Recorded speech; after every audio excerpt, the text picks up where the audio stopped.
I'm going to request our new panel to join us on the stage, starting with Mr. Vikram Sahgal, IGP, CRPF India. He's the chairperson for today's panel. Mr. Vikram Sahgal is joining me on the stage. Mr. M.S. Bhatia, please join us, please. IPS, IG Administration, also with the CRPF India. Dr. Namrita Kalsi, please join us on the stage. Chief Architect, Ndmc, India. Ladies and gentlemen, I suggest you please meet Namrita later. She has a lot of information and many projects to share. Mr. Robin Roy, Director, Products, India and SAARC region for Delta Electronics, if you're here, please join us. Thank you. Mr. Rahul Tyagi, co-founder, Lucideus. Lucideus is a young company and we've got a young panelist. Please join me. Ms. Kalpana, Viswanath, co-founder and CEO of Safetipin India. She's here as well. Mr. Raju Bhargava, IPS, CRPF. Please join us. And Mr. Ravi Shankar Rai, if he's here, Managing Director of Savitri Telecom Services.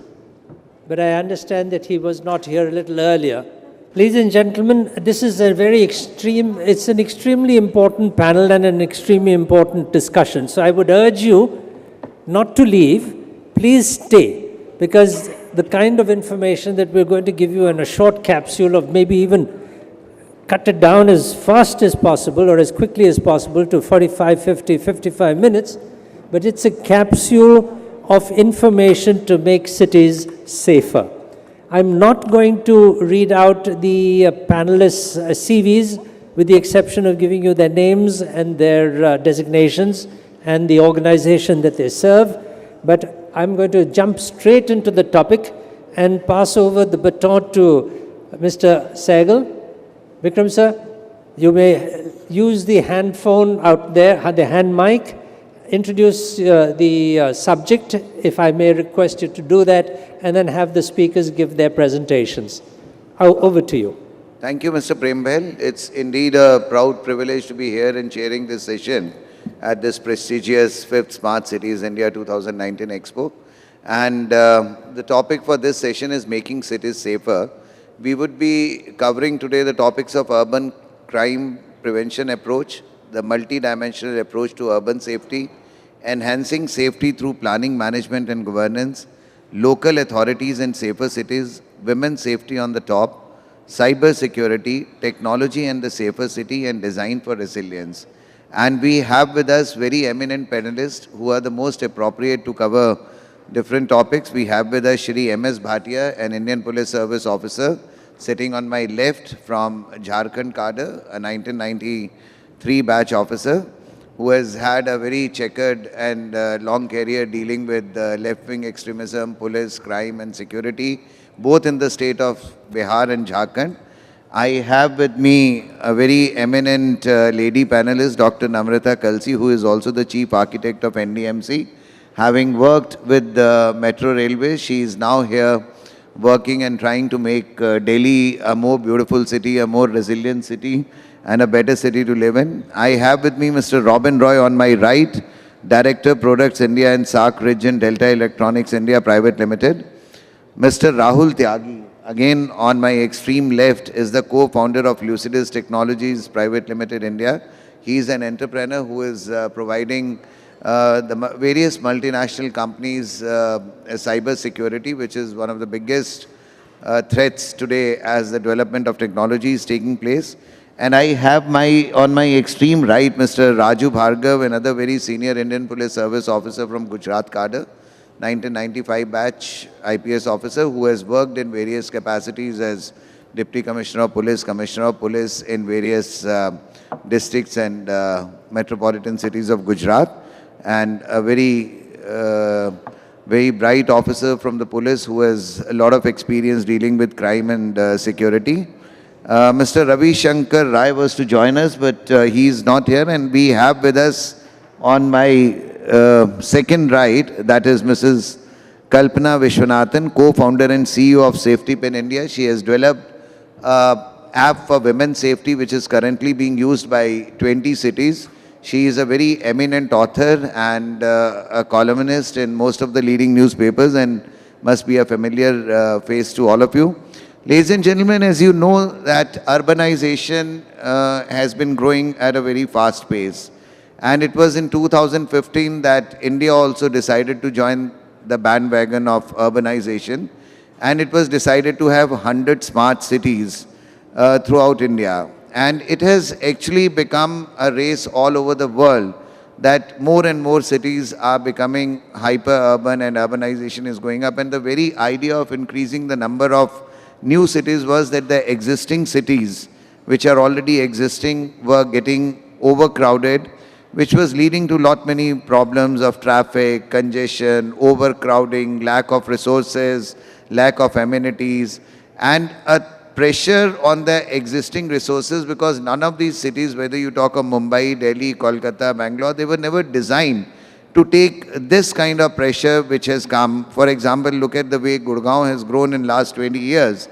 And thanks that that city had kept the provision of growth, and it is still being able to take the pressure which is being mounted. Now, when we talk of this thing, why this is happening and why the requirement is, because today the world and so also India is growing at a very fast pace. Now, when it is growing at a fast pace, the aspirations of the people in such a big country are increasing, and they are looking for jobs, they are looking to grow with the economic development of the country, and that is the reason they are moving to these cities. So it is but natural that we should be prepared to give them not only the job opportunities, along with that the requirement of housing. And you must be aware that in the recent past, about 35 lakh dwelling units have been made ready in the last 5 years, and 25 lakh units have already been delivered. And we are looking forward to much more development in low-cost housing in the coming years. And you will all be glad to know that today, when we are here for this session, we have again a very strong and formidable government likely to be formed in the next few days. And obviously, that speaks of the future success story of the country. I was given to understand that more than 480 billion INR had been dedicated for developing these cities. Now, lot of work step by step has taken place, but as we talk about security, safety and other things, we should know that while we are making these new cities, they should not only be livable, they should be maintainable, they should be sustainable. In the sense that when we are going in for these cities, while we have housing for all, there should be proper waste management system, there should be proper water system, there should be sanitation system, there should be public transport, there should be health facilities available. So it's a multitude factors which would be leading to the growth of these cities. And when these cities come up, obviously there will be issues of security also. Now, having said that, since we have to cover all these topics, to begin with urban crime prevention approach, I don't think we can have anybody better than Mr. Bhatia to throw some light on that as to what we should be looking at to go in for this urban crime prevention in the existing cities as well as the new cities which are coming up. Over to Mr. Bhatia. Good evening to all. I'll be talking about urban crime and the approaches that are required in urban scenarios for smart policing. Now, we are talking about smart cities and it is imperative that in a smart city, the policing levels also go up and become smart so that the cities become safer. So how is policing in an urban setup, in a smart city, different from the traditional policing models that we see across the country? I would say in three respects. One, the traditional policing models are reactive. That means you respond to certain situations, mostly after the event has occurred. Now, smart policing requires you to be more in the genre of predictive policing, or what we call proactive policing, where you work on certain algorithms, use analytics and sort of try to prevent and predict things and take them upfront, prevent crimes, prevent law and order situations with all the knowledge that you have at your command. So reactive versus predictive. In the traditional policing models, what you see is routine patrolling, which is based on the beat system and where the human element is very strong. Now, to graduate to the next level, I think we have to move towards scientific patrolling. And scientific patrolling would involve, again, mapping of hotspots. That is the areas where you see crimes happening, the areas which require more visibility, more policing efforts, and also more use of technology, that is the GPS and GIS-based patrolling interventions, the CAD-based interventions, instead of the routine beat patrols, etc., which have been happening in the traditional police models. In the traditional police model, again, we believe in rapid responses. So once a crime happens, we sort of rush to the scene of occurrence. But I think in the smart policing models, it is that we get real-time smart responses to crimes, and they are based on a lot of research, a lot of analytics, which would help you to bring about a smarter response.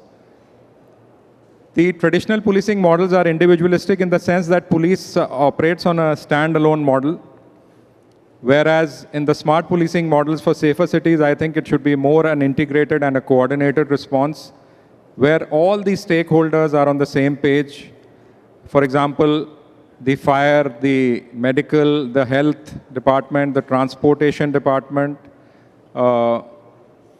the disaster management, etc. They should all be on the same page so that you can frame a coordinated response to an emerging problem. So as I said, the cornerstones of safe cities: one, prevention and proactive approach based on prediction and detection, and how will we enable that kind of a response? As I said, through video surveillance in a major way and video analytics. Now, video surveillance basically act as the eyes of the police, where you have a network of cameras, high-resolution cameras, which are sort of acting as your eyes and throughout the length and breadth of the city. And then the video analytics, some of it which is available in the cameras up front, and some you do at the back end with the servers and all, where you collate all the live video inputs and sort of look at the bigger picture after the content analysis, proactively analyze, detect, classify, and track patterns and people and objects. And you use technologies like face recognition based on the artificial intelligence, motion detection, automatic number plate recognition, etc. And we also try to use the legacy security systems of other agencies which operate on the same platform. So there's a lot of integration with the private security surveillance systems, and they act as force multipliers. I also talked of the smart, real-time, informed, quick responses. Now these will be based on, again, as I said, the intelligent, connected, IoT-enabled devices, etc., which give you a lot of feedback data and on which you frame your real-time responses. And the efficient policing through mobile policing, broadband communication systems like the LTE network, which gives you heavier information, high-speed data, location information, and images and video in one platform. Right now, what most police forces are using are wireless radio sets, which are limited in their utility in a technology-enabled environment. A very important aspect of smart policing is centralized control rooms, what we call the command, control, coordination, and communication centers, where all the agencies, all the responders are on the same page Like I said earlier, the fire services, the health, electricity, telecom, weather, disaster management. So a lot of sharing of data is happening. You have an increased situational awareness. You see the big picture, and then you form a robust and holistic response to things. Coordinate with the other agencies and do things like aerial monitoring through drones and helicopters, etc. And if need be, you position your QRTs, that is the quick response teams at strategic locations. If need be, you can have a complete lockdown and sealing of all the entry and exit points, etc. And you can get live feeds from the crime scenes, the law and order situations which are developing with the lat long, etc.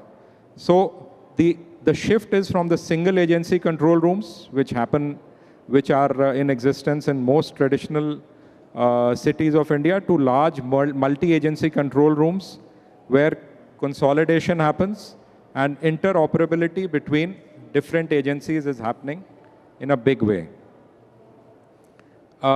As I said before, instead of reactive approaches to policing, I think the smart policing for safer cities should work more on the preventive/predictive models of policing.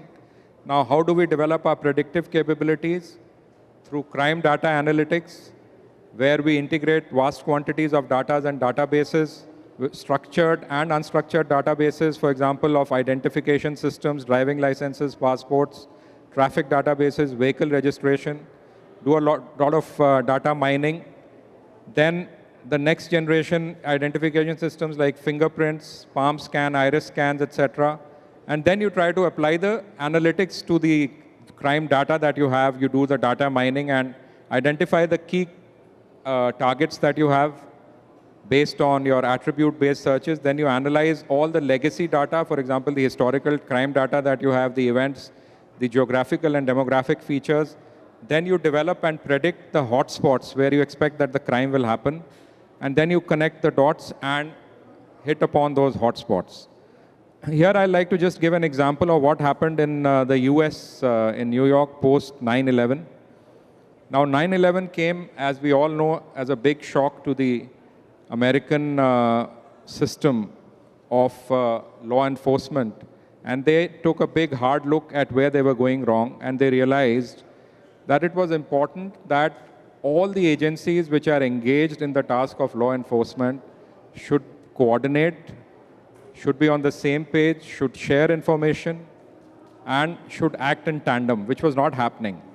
So the Department of Homeland Security then floated a concept of fusion centers, 79 fusion centers across the length and breadth of the US, where officials from the FBI, the Department of Homeland Security, Customs, Coast Guard, Drug Enforcement, local police, highway patrols, Justice Department, they are all part of those fusion centers.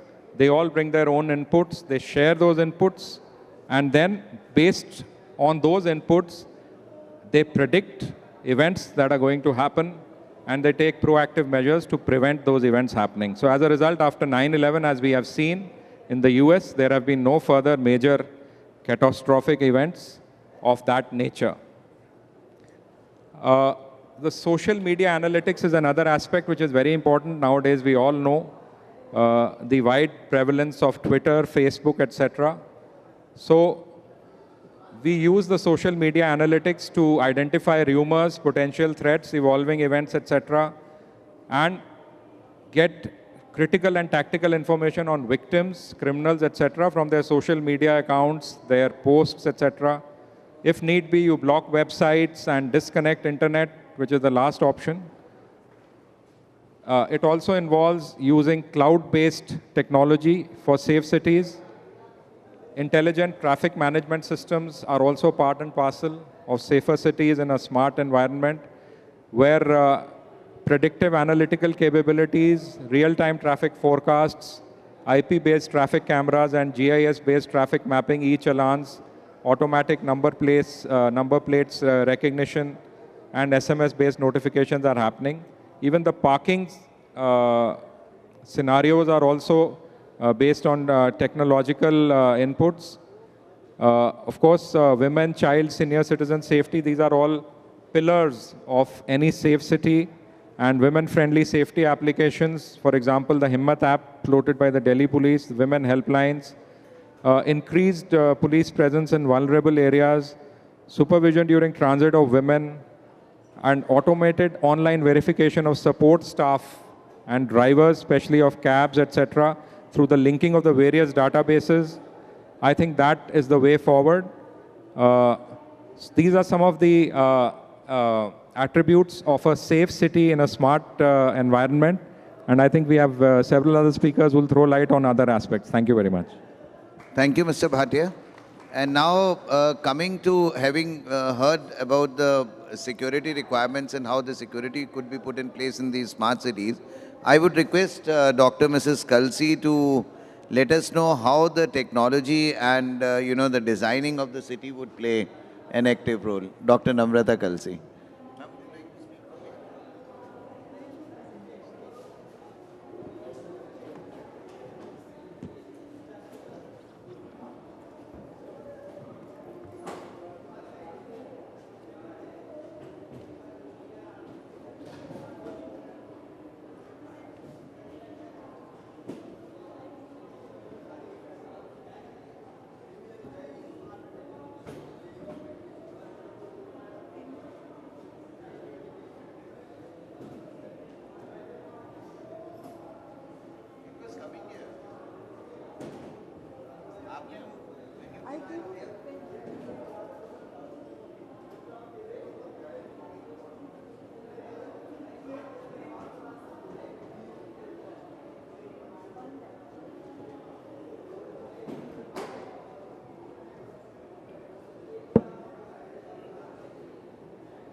Hello. Good evening, ladies and gentlemen. Since I am working at New Delhi Municipal Council, the smart and the safe city strategy for the department is multi-dimensional approach, being a municipality.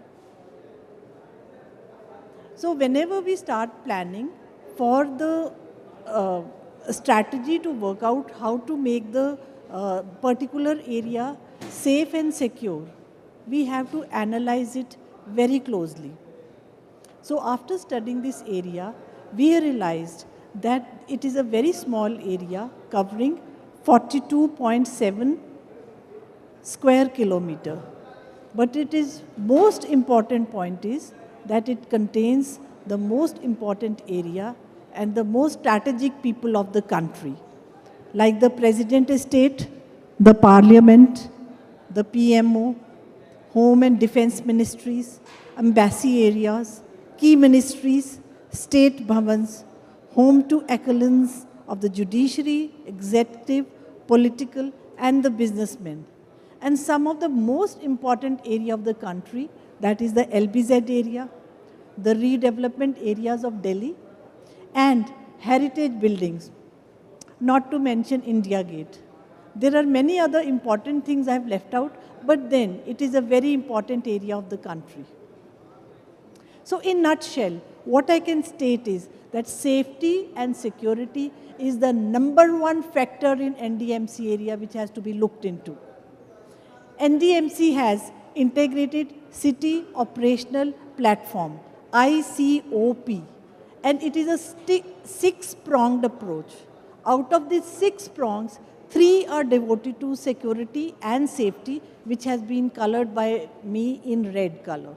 So I will not go into details because that is an IoT subject. I will keep myself only limited to the major factors. So in this platform, you will see that I have colored that area red, which are most important to safety and security. That is on-board video surveillance as well as video analytics. If we go there, there is basic analysis, locational analysis, then there is event processing, notification alarm, reporting and training, external analysis, and open data. For carrying out all these, there is a lot of infrastructure, both IT and networking. So some of them I have colored red. So there are the design of this is through command and control center, NDMC already has a command and control center, but it is currently under upgradation by L&T. So which basically forms a combination of mobile app and command and control center, where over the city digital platform, all the PPP partners have been given access. So that data is basically used for creating a safe and secure environment. So the next level that has already been taken is the NDMC 311 app, which is a citizen app. And on the second side is NDMC Officers app, which have both been connected through CRM. And through this connection, the efficiency and delivery of services, especially regarding emergencies, is made quicker, easier, and the solution is given to the people very fast. So there is a whole chart in which the system is given that if the complaint is not attended, how you go to higher level. I'll not go into that. So under the unified CNC system, there are a number of items that has been covered. That is command and control center. So it is the items which have colored in red are the ones which look into the secure and safe requirement of a citizen. Now over here, you will be finding it very strange that why I have kept property tax into safety and security. Now if you were a citizen and living in an area and you find that your property is not secure, will you feel safe? So each and every object actually gives confidence to a person that why I should be living in a particular area. So in this command and control center, there are a number of components. I will only touch one or two, the key one. One of them is the smart pole on PPP mode, which has a digital camera. This digital camera gives the information to the command and control system, where it is controlled and decision taken. So in the next level of smart pole, for which the tender is going to come out, please all the vendors note over here, we'll be adding the panic button, so that if a pole is located in a park and somebody feels threatened, they can press the panic button. So this is a picture of the command and control center. More number of cameras are there in like Sarojini Nagar or Connaught Place or Khan Market, where there is more likely to be more incidents. And there are officers from police department, security, traffic who are sitting in that command and control system center and taking decision immediately. Even if they are not able to trace all the 53 cameras together, then the post detection of crime is easier. So that post-detection is so important that actually discourages the crime to take place. So this is the system, how the infrastructure is managed. I will not go into that, not my subject. Second factor that is important for NDMC area is that it has only a population of 0.25 million. And every day there is an influx of 1.6 to 2 million people, making the roads and the transport infrastructure very unsafe for people. So there is already public transport there like metro and all, but the other infrastructure is being looked into by NDMC is like the smart parking. This is important for women, that if they park their car there and they want to collect it and want to go there in the evening, then do they feel safe enough to go? Then there is multi-level parking lot, will not go into there. Then there is this unauthorized parking, will not go into that. This is a separate whole new subject. Then how this challenge system is going on, through the network. Third factor which is important for NDMC area is the green. Because 48%, this is the greenest capital in the world with 48% green, which we have to manage. And the data of the pollution is collected through the smart poles. Now, why do I call it safe? Because the people's health is threatened. And one of the solutions which NDMC takes out, because if so many people are coming to NDMC area, Delhi, that means there is that much traffic.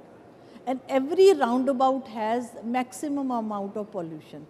So if we put fountain there, the solid suspended material has tendency to settle down.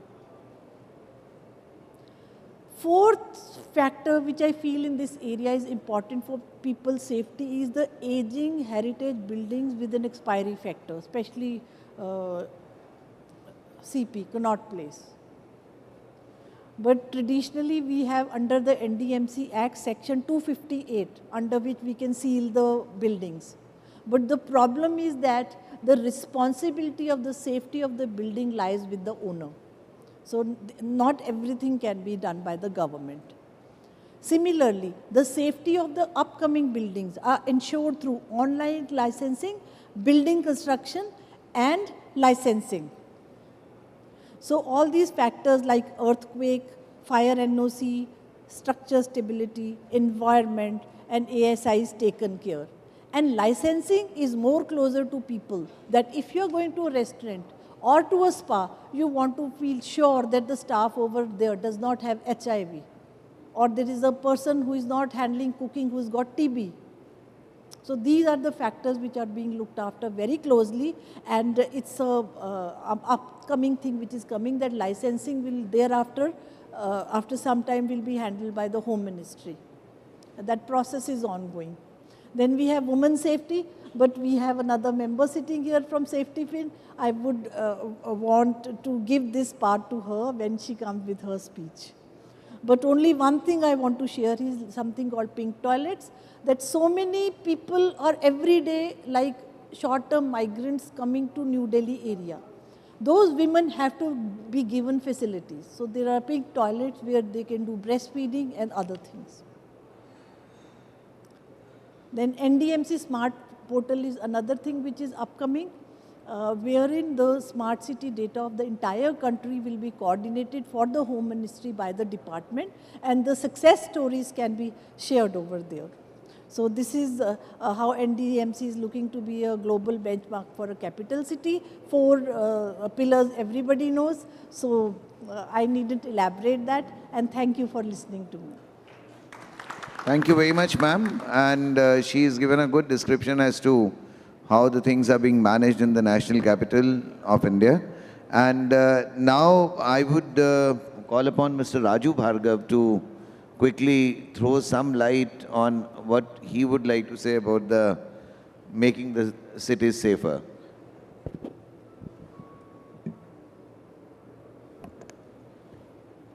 Good evening. I'll just share with you few experiences that I had with the smart city concept. I come from a city which was listed to be the first among the first batch of the smart cities, as announced by the President of US during the first visit of a Prime Minister to US, that is Ajmer, which was in the 3 cities of Ajmer, Allahabad and Visakhapatnam, which was supposed to be developed as the smart cities. Unfortunately, when the list of 100 smart cities, the first batch of the list came, Ajmer figured nowhere. You know, it was a surprise for everybody that in spite of being announced that it will be developed as one of the smart cities, the city never figured in those first list of the smart cities. Subsequently, the second or the third list, probably it listed the city as to be developed as a smart city. I happened to be posted in the city and was fortunate to attend quite a few meetings which were organized by the district administration. And all that we could hear was that some consultants would be appointed. We had a team for almost 1.5 years from American Embassy and the American Consulate, visiting, meeting the administration, collecting the data, hoping to come up with some model of a smart city. But that also got dropped. And in the last 3 years, there have been 2 international consultants appointed. And on the ground, nothing has changed. The only project which the municipal corporation is tom-tomming to be a smart city project is a chowpatty which they have developed along the lake which is in the heart of the city. So really the understanding of having a smart city, you know, it became as a buzzword, that smart, everything goes smart. I think we all started with a very smart, handsome man, and then the men and all of us started getting dumb, and all other things started becoming smart. So we all started catching on the word smart, you know, even the Prime Minister had given us an acronym for a smart policing. But how much have been able to change? In fact, I'm not saying that nothing has changed. There's a lot of work which has gone, a lot of things have gone. As being a citizen of New Delhi for last 3 years, I have seen the MDMC, what Madam has just presented, that a lot of things have been incorporated. But again, the problem, you know, is to meet the challenge of the volume. As a police officer, when I went to Birmingham in UK for a training, and we were interacting with the Birmingham police there, the first thing we were looking at the CCTV cameras network that they had. Not only the police had their own network cameras, but they also had a facility to integrate with the private networks. Like if you have a mall or the Edgbaston cricket ground in the Birmingham, and you want to see what's going on inside. So it's just for them to a connectivity with their system, with the ground or the malls which they have the cameras. It was a seamless integration of these two. You know, similarly, they had these cars, the police patrol cars, which we all have. All these cars were connected with the control rooms. Whenever you are on the ground, whenever you are patrolling on the street, the cars were continuously scanning your number plates. Now suppose there are instances where you don't, the cars would identify, you have the analytics where you would put that, identify the number plates or the cars which don't have the insurance renewed. So your the scanning of these the number plates have been taking place, and once you detect, or even the stolen cars, if you have these number plates and you feed those data into the analytics, and you can identify whether any of these vehicles are stolen or not. In fact, when we did a trial in Ahmedabad for the CCTV cameras, and one of the analytics that we wanted was the number plate recognition, the accuracy of the recognition was only 28%. And it was not because the cameras or the analytics were not able to identify, but because of the various ways the number plates were designed. We still haven't moved to the high security number plates that we all supposed to be. And as a result, even the e-challan concepts that we have introduced in many of the cities are facing the problems. Because the RTO database has not been updated. You produce a challan, you send it to the person, to the whatever the address you are registered on, and so then he would come and say, I've sold the car 2 years back or 3 years back, and it is no longer with me. So then some other person is using it. So the efficacy of the system, how do we, when we are integrating about, when we are talking about the safety aspects, and when we are talking about the safety aspects, the surveillance through the videos, through the CCTV cameras is the most important thing. So how do we increase the efficacy? Now when we are talking about the surveillance, we are talking about not only about the number plate recognitions, we are also talking about the facial recognitions. We are also talking about the predictive. Suppose if you have an unattended object lying for, say, in half an hour and an hour, then that should be able to give you some kind of a alarm that this is an object which is lying unattended for a long period of time, and that could be a suspectable object. So then those analytics have to be inbuilt. So but these have become some major challenges. You know, as policing would have progressed over the last 10, 15 years with the advent of the digital technology. You know, the first thing I think when the smartphones or these phones came, the first thing the police would do is to call for the call data records, try to scan the call data records and see if we could get something out of it, which still is a very common method that we are doing. The second method that we have incorporated is the surveillance, because a lot of CCTV cameras, and in many of the cities, the commissioners or the government have made it compulsory for all the business establishments to install a video or the CCTV cameras. And but in most of the crime scenarios, I've seen it in my colleague's house in Chanakyapuri, when his house was burgled, so they took away the DVR also. So even if you had installed the CCTV cameras, the burglars have become so smart that they know there is a CCTV camera and they could be recorded in that. So they tend to take these devices along with them. Apart from that, but but these surveillance cameras, now we are looking for a scenario, say in a smart city, like if there is a crime on the say a shooting has taken place on the street, and there's a gunshot. So this gunshot probably could be picked up by some audio meter, and that gives you a feedback somewhere in the back of the command control that this is something has happened here. Suddenly, then you activate your systems of your teams or your maybe the teams, paramedic teams or the police teams goes on the spot, surveys. You have the data analytics running, all the cameras getting activated, trying to trace if there has been something of happening, and the collation of these data with your data bank.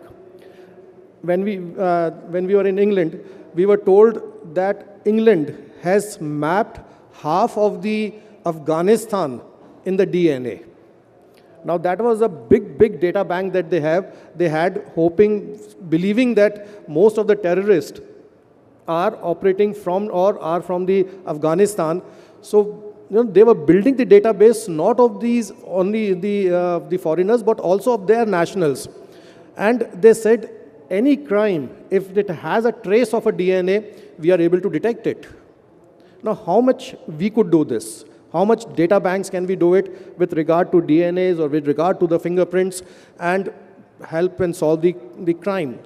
You keep reading these so many instances happening with regard to the senior citizens, with regard to the women or the small children. This is one of the major concerns for any policing, that how do we provide the safety to these three most vulnerable sections of the society? There have been a lot of contemplations. We have been talking about some smart devices for the senior citizens, where in case of any emergency, they just have to put one click of the button, and there is a alarm system which rigs up and says, okay, there's an emergency here, and somebody goes and attend them. It's not necessary to have a crime emergency. It could be some medical emergency. It could be something else. And, I just take this example. My mother was around 75 years, and in the middle of the night, she fell down in the bathroom, and she could not call anybody of us. We could not hear because the ACs were on. We were at a little distance from her bedroom, and it took us almost 4 hours for her to drag and get to the bed. So the next morning, my secretary aide did the best thing. What he could do was to put a cordless bell on her walking stick and asked her to, whenever she goes into the toilet, she please carry that, and if there's an emergency, then at least she can ring that bell. Now these are small innovations. We have been talking about these. We have been talking about a lot of WhatsApp messages. We keep videos. We keep seeing about the women's security, how the devices are made. But still, we are very far from that robust system where we can at least look into the aspect of the women, children, or the senior citizen safety and security. So all said and done, we are talking about integration of the big data, because everything information and information has to be collated, information has to be verified, information has to be actually used. That big data with with what's happening on the ground, and it produces some results. I think the challenge for any policeman is to deal with the volume. Even you take the traffic, we are talking about, see, the policing would encompass the safety or safe city would encompass the crime prevention, the traffic, the disasters, and the event management.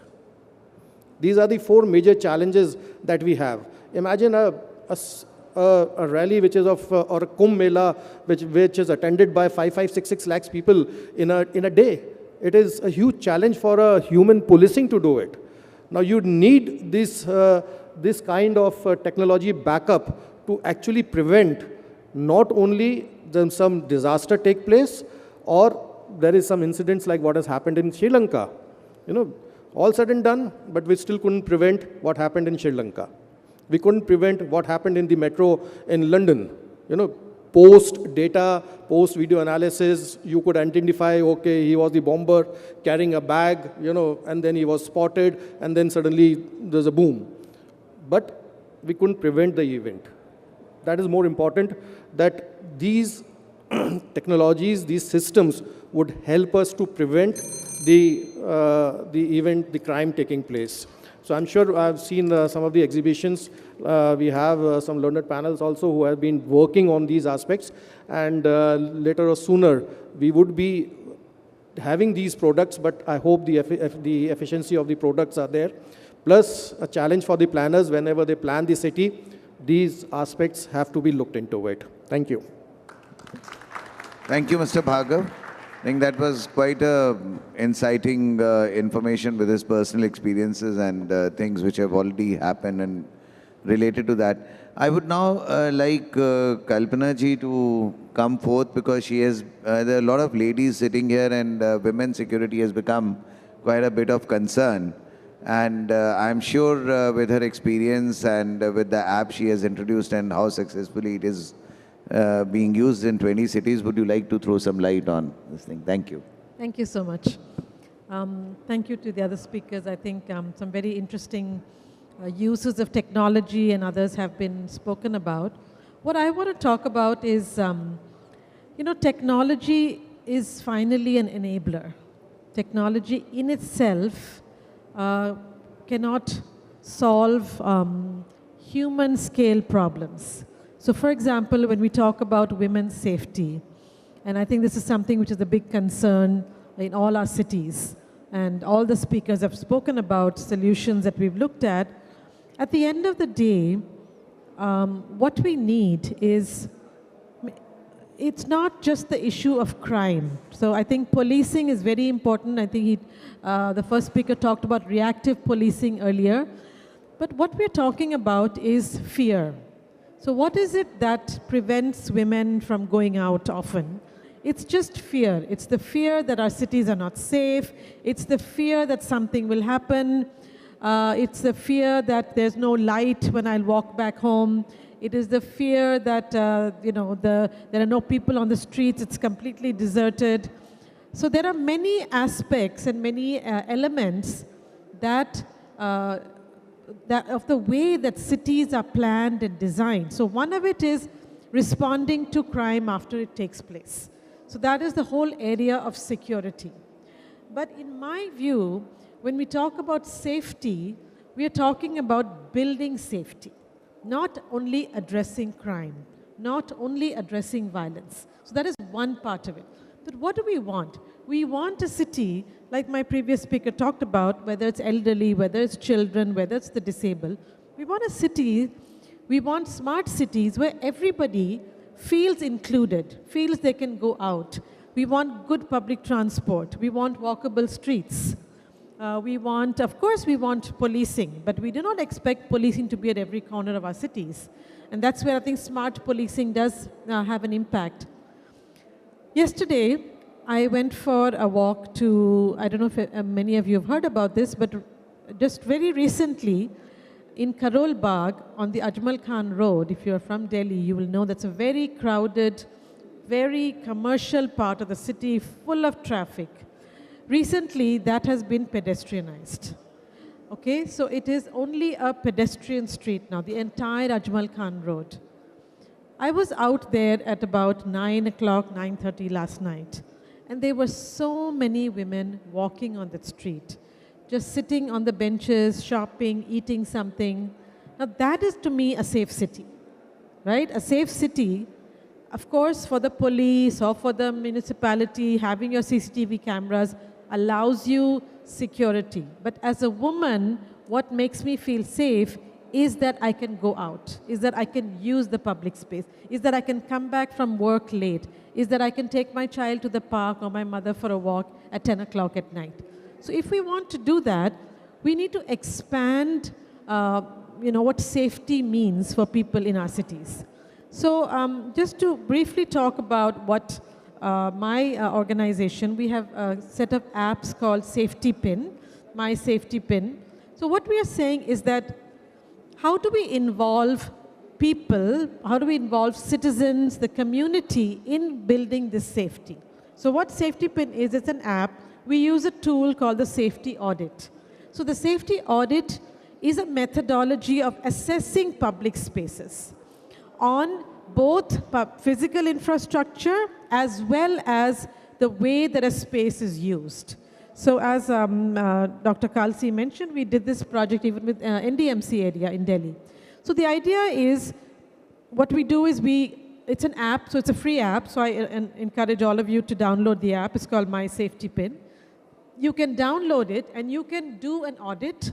You can share how you feel in the city. So you're walking somewhere outside today evening, you feel safe somewhere, you just press that you feel safe. If you don't feel safe, you press you don't feel safe. Based on that, along with a lot of analysis that we do of both big data as well as some imagery analysis of the city at night, we are able to generate safety scores around the city. So today evening, if you step out of this, even out of Pragati Maidan, you can open the app and see what is the safety score of this area. So as when you step out in the evening, is this road well lit? Do you think you'll be able to walk on this road comfortably? Is there a bus stop nearby where you can wait? Is the bus stop well lit? And does it have people? Is there a smart pole, as Madam has talked about? A smart pole is a very interesting idea because it just not just light, not just a CCTV camera, but somewhere where I can respond to. Because one of the things about CCTV camera is it's a one-way communication. So if it's also at a place where it's a two-way communication, that I as a citizen feel vulnerable at this point, can I communicate to somebody who's on the other side of that camera? So the app, what we do is we generate data across the entire city. What we do is we're able to say which parts of the city women feel safe, which parts they don't feel safe, and why is it so? Is it because there's no lighting? Is it because the walk path is broken? Is it because it's a very deserted area? And other such parameters. Based on that, we then share this data with the police, with the government, with the municipal councils to say, these are the problems in your city. So as we mentioned in the beginning, we actually work with almost 20 cities in India today, as well as cities outside India. We work in Asia, in Africa, and in Latin America, actually partnering with city government. So one is the app itself is a tool for any citizen walking around the street. We are saying women, but why I'm saying women is that we believe that if you make a city safe for women, you make it safe for everyone. So, if you build cities that are responsive to vulnerable populations, it is therefore safe for everybody to use. So, we want to expand. You see, we are becoming more and more urban. We're having more and more cities now. How do we ensure that everybody is able to use the city? So if it's the senior citizens, if it's children, we do see nowadays, and we don't find children playing outside anymore. When we were growing up, we used to play outside. So that sense of safety, or even of us letting our children play outside, but certainly children playing outside, is something that we have lost in our cities.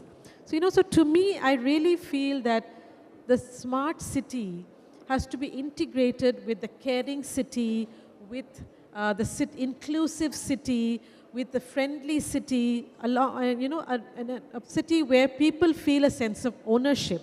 And you have to activate the community to respond. So if people feel that I have a stake in the safety, so if we're saying, I'll just give you an example, our markets.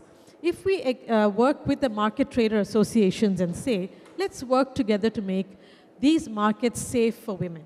This would mean having good lighting, having maybe a police, having public toilets. What is it? This will make more women come out. This will increase your commerce. So it is actually a win-win situation for everyone. So women's safety is not just about, protecting women from crime, but it is saying that how do women become active citizens in our country? And by doing that, you're expanding women's rights, you're expanding the ability of everyone to participate equally in the city. And so I think when we work with cities and there are these 100 smart cities, we'll see what shape these 100 smart cities are going to take when the next government comes in. I think we should build in issues of inclusion, caring, community ownership, and just a sense of safety as against merely looking at security. Thank you. Thank you, Kalpana ji. I think that was a very nice talk by her. And of course, you have to pay a price for modernization and, with the urbanization, what she was saying that what we had and way the children and girls could move out safely and have that is lost. But I'm sure with so much of insight going into it and so much of action being taken, these good things would also return back. We have with us Rahul. Rahul is an entrepreneur in the field of cyber security. And, technology has its evils too, and you keep hearing of, frauds with ATM cards, and you have this hacking of computers and data is being stolen. And I think he has been doing a good job in providing cyber security. So I'll give you 5 minutes, Rahul, to just tell everybody as to how, the cyber security is also an integral part of a safe city.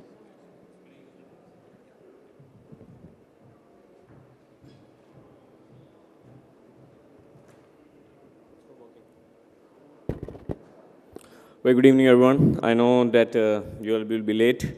So my name is Rahul Tyagi. I run a startup known as Lucideus. So we deal in cybersecurity from last 7 years. And just to start my talk, I want to ask you one thing. How many of you are using smartphones here? Can you raise your hand? Okay, very good question. So how many of you think that you are smart enough to use that smartphone? Can you raise your hand? Okay, 2 people are smart, 3 people are smart to use the smartphone.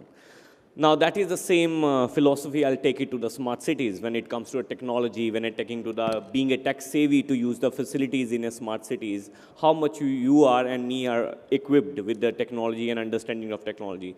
Whenever we talk about the smartphone uses, you'll never come across a person who will say that I'm a mobile user certified user. So if I ask you how you learn how to use smartphone, your answer will be, it comes naturally to me. So anything comes except enlightenment naturally is a problem, So I'll like to take a small example of one of the investigations we have done for a smart home before moving to smart city. In Mumbai, there is one of the CFO of a bank. He got into trouble because he's having a very cool smart home, smart house, carrying all the smart devices from smart TV, smart treadmill, smart refrigerator, and all the equipment. He was a very tech-savvy person. 3 o'clock in the morning, he got 2 OTA messages, over-the-air messages. OTA messages are the messages which like the flash messages on your mobile. He got a message that your son is in corridor watching TV. Tell him to sleep. Tomorrow, 10 o'clock, he's having exam. 3 o'clock in the morning, he went to corridor, saw his son was watching TV. Suddenly, he got another message that, tell your wife to clean the curtains. It's been a week she hasn't cleaned the curtains. Now, it's not a Black Mirror I'm talking about. It's not a science fiction movie. It's a reality I'm talking about. And that guy is really scared. He went to his wife and all. Within span of 20 days, all the smartphones in their house, they're being hacked by the cyber criminal. He will send a message to the family that today from 9 a.m. to 10 p.m., these are the channels which will work on your TV and you can't change the channel. If you change it again, it'll go back. So there's a menu of the channels which will be running entire day. While running on the treadmill, he just for fun, he increased the speed of the treadmill. People got injured. Till the time they approached us, I think it's been 4 months, and he has changed near about 28 mobile phones, smartphones. And then we take over the investigation, and it's a long story. I'll tell you later after the session how we solved it. But this shows a classic example of technology which is being around us, and we do not know how to use it perfectly. Take an example again of your smartphone. You're using smartphone from last 7 to 8 years, but still 80% of the features you have never opened in your phone. Now that's a challenge which we have to discover. When it comes to smart cities, the biggest challenge which I see, and I've been to Tel Aviv, Israel, and Israel is, I think it's one of the hard tech companies when it comes to the critical infrastructure security, and SCADA they call it in most of the things.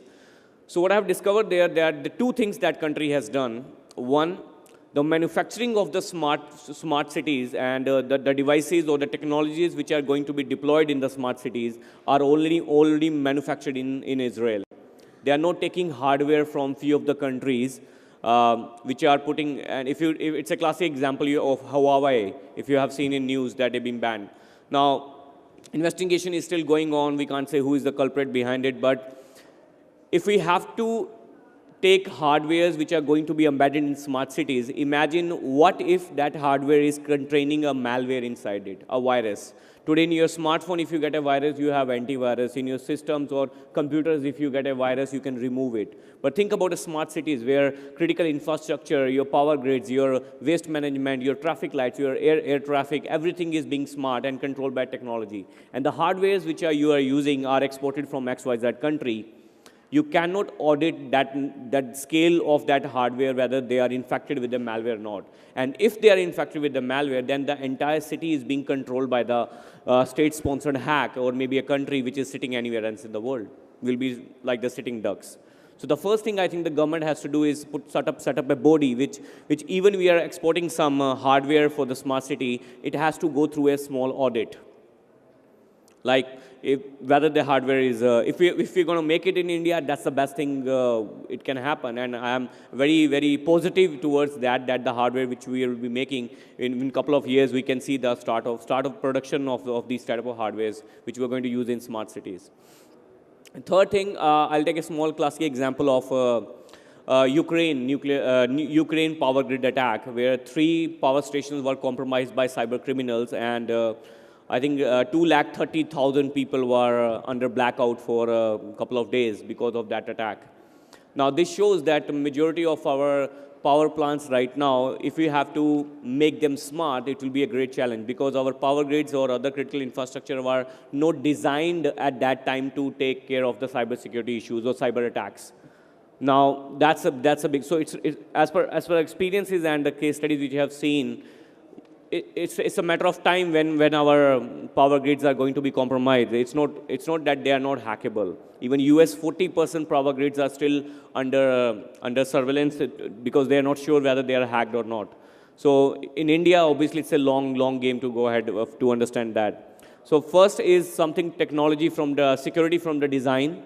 Whatever the technologies from the sensors, from the traffic lights, or whatever the things we are going to use, from the starting point of view, we have to put a security. So think about a security as the soul of the body of the entire smart cities.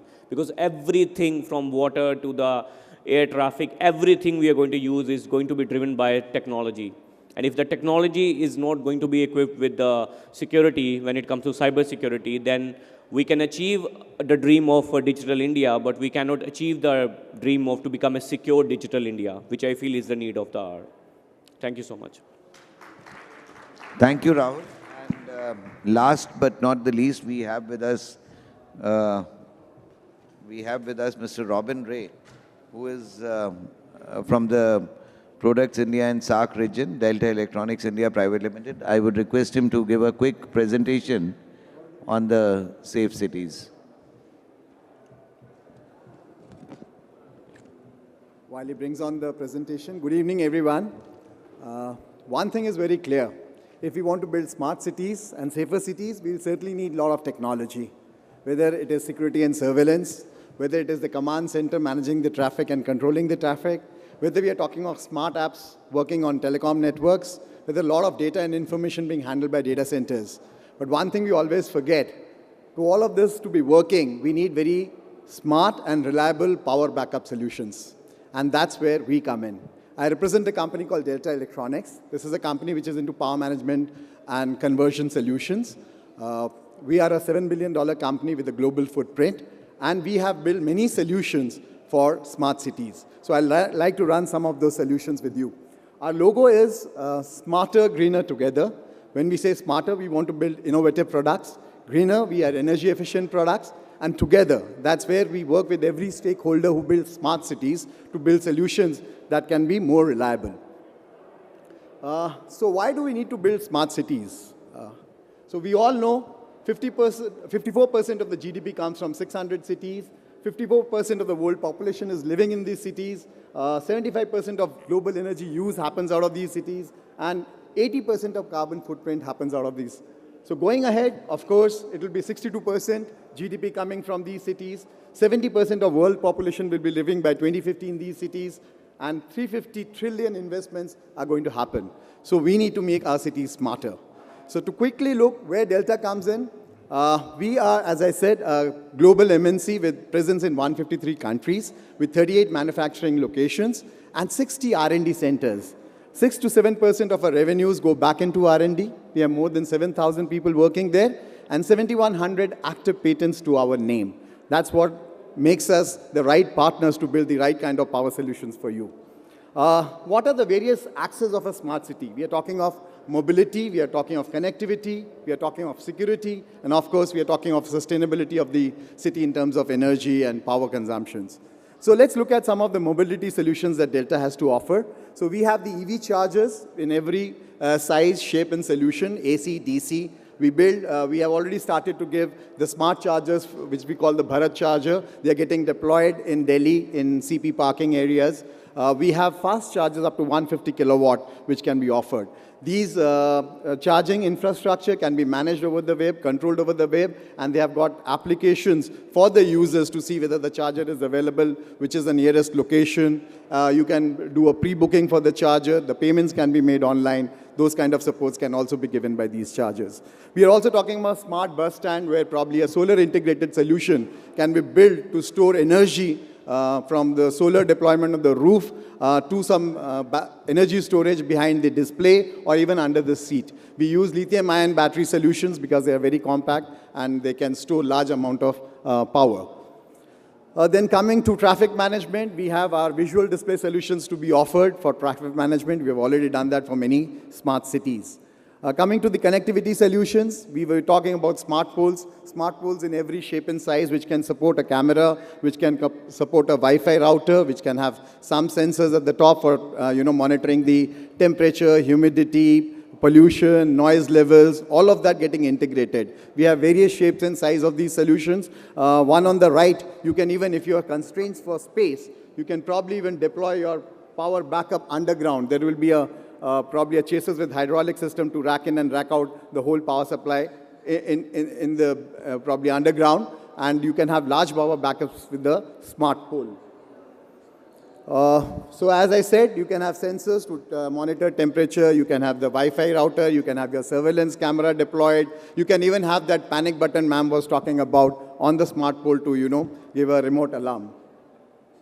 So more power solutions for surveillance. We have already deployed a lot of power solutions where we have the power supply, the power backup batteries going into cabinets which are pole mountable, which can also be concealed inside the smart pole, which can be having a hybrid solution with the solar charging of those batteries going into the pole mount solution.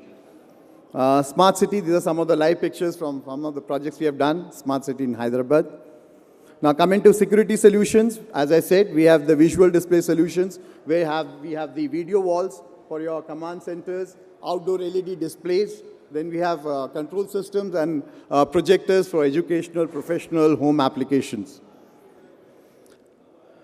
So that's a picture of a wall mount. Then we also have, as I said, we have pole mount solutions with power supply, with lithium-ion batteries, with conventional SMF VRLA batteries. Lithium-ion batteries are becoming popular because you can actually have large backups in a very small space and in terms of weight.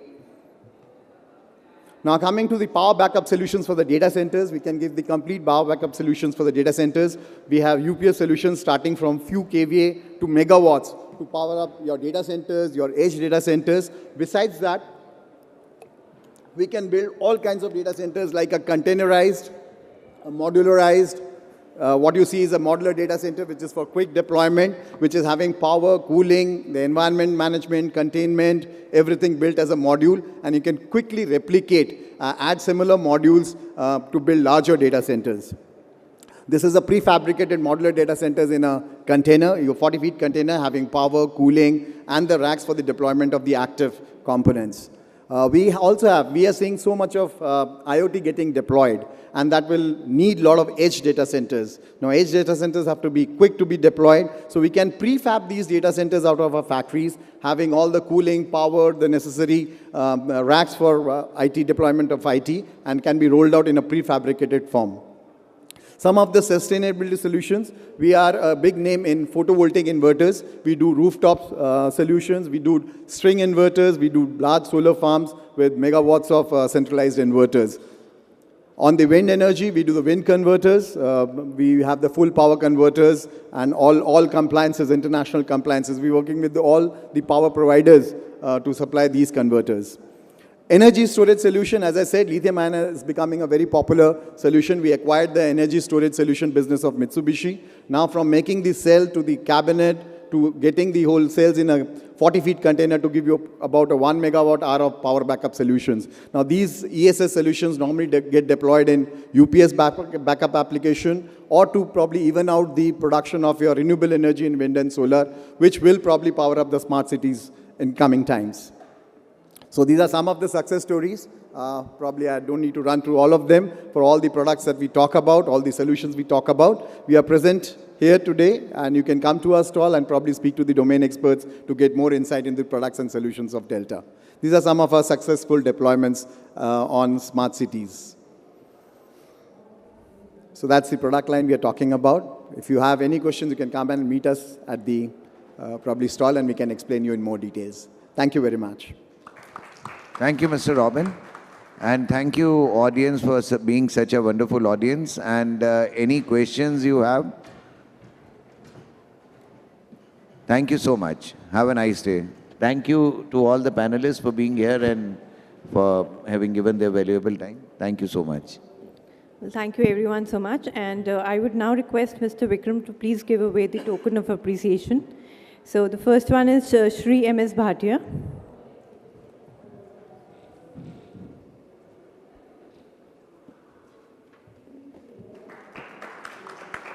Dr. Namrita.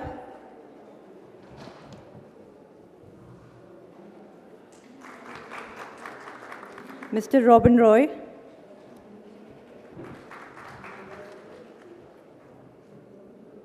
Mr. Rahul Tyagi.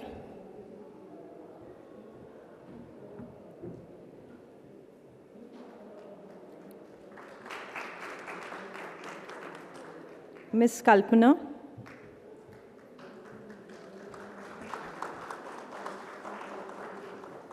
And then Shri Raju Bhargava, please.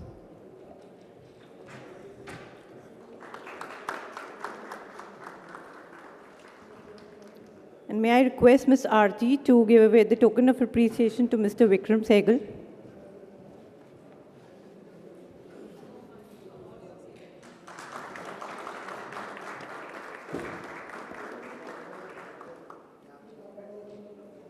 So can we join in for a group photograph?